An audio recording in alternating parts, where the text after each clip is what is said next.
Isang mapagpalayang araw sa inyong lahat. Ako nga po pala si Margaret R. Santos.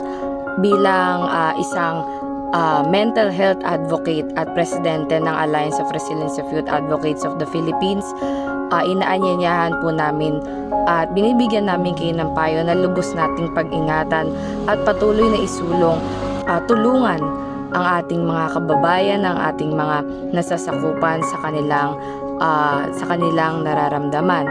At kailangan din natin na palagi tayong humingi ng tulong sa anumang problema sa ating buhay. Hindi lamang sa pagtap o paghingi ng makakausap, kundi nandun tayo bilang sandigan sa kanilang anumang problema. Hi everyone, I know it's heartbreaking for us to witness those disasters that happened for the past few weeks, but I am here to remind you guys that it's okay to feel frustrated about it. It's okay if you feel a lot of emotions all at once right now for what happened. And I'm encouraging you guys, if you feel down right now, talk to someone, approach your friends, your family, and take breaks and take deep breaths, because at the end of the day, all we got is ourselves. So it's really important for us to take care of our mental health, and I hope you're okay and you'll get through this.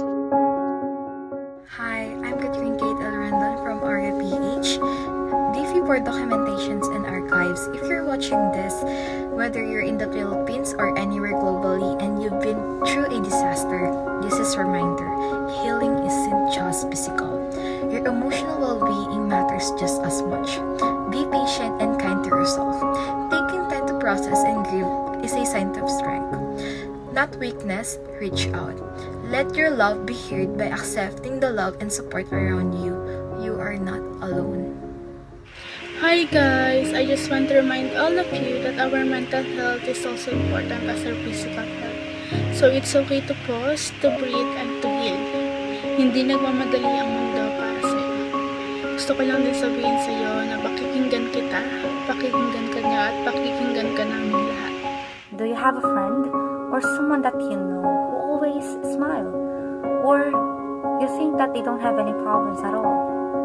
Well, what you see outside is not the same as what is inside. In observance of the World Mental Health Day, let us replace hatred with kindness, be respectful to one another, and spread kindness. To add, remember that God is close to the brokenhearted. October is World Mental Health Month. And this month, many of us already experienced different disasters all around the Philippines and even the world. We experienced the flood, the earthquake, the war, and different disasters. And I just want to thank you for being here and for showing kindness despite all the struggles. Sa mga problema at kalamidad na ating nararanasan at ating naranasan, hindi lang dapat nakatuon ang ating atensyon sa ating kalusugang pampisikal, bagkus atin din bigyan ng pansin ang ating kalusugang pangkaisipan. Ako po si Emerk Oho, kaisa ng Yakal. Ngayong Mental Health Awareness Month ay sama-sama tayong yumakap at magpaabot ng kaalaman patungkol sa ating kalusugang pangkaisipan. Kumusta? Ako si Dave Alan S. Escondo, isang estudyante, leader at volunteer. Sa pagdiriwang ng World Mental Health Day at sa gitna ng mga sakuna at emerhensiya sa iba't ibang panig o parte ng Pilipinas at ng mundo, natural lang na makaramdam tayo ng takot, pagkalito o panghihina. Pero tandaan, hindi mo kailangan harapin ang lahat mag-isa.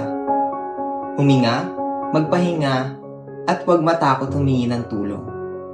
May mga taong handang makinig at umalalay sa iyo.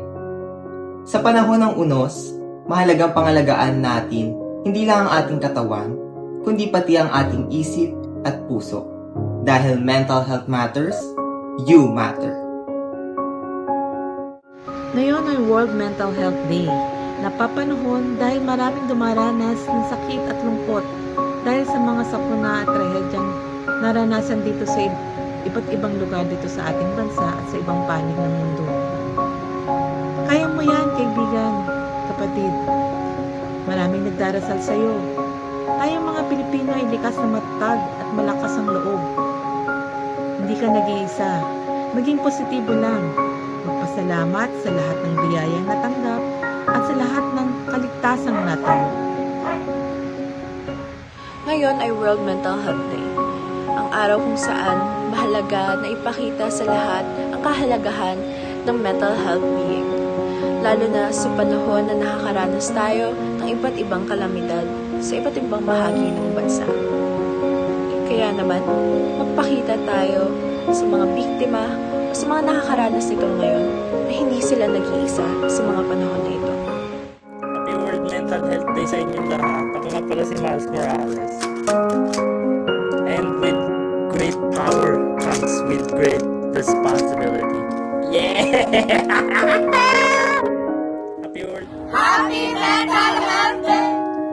On behalf of Yakal Pilipinas, I just want to remind everyone that it's okay to feel tired, scared, or even overwhelmed after everything. The earthquakes, the typhoons, and all the uncertainties. Those feelings are valid. But please remember, you are not alone in this. Caring for your mental health is just as important as rebuilding what's been lost. Together, may we find strength in our community and hope in our healing. Again, Happy Mental Health Awareness Day.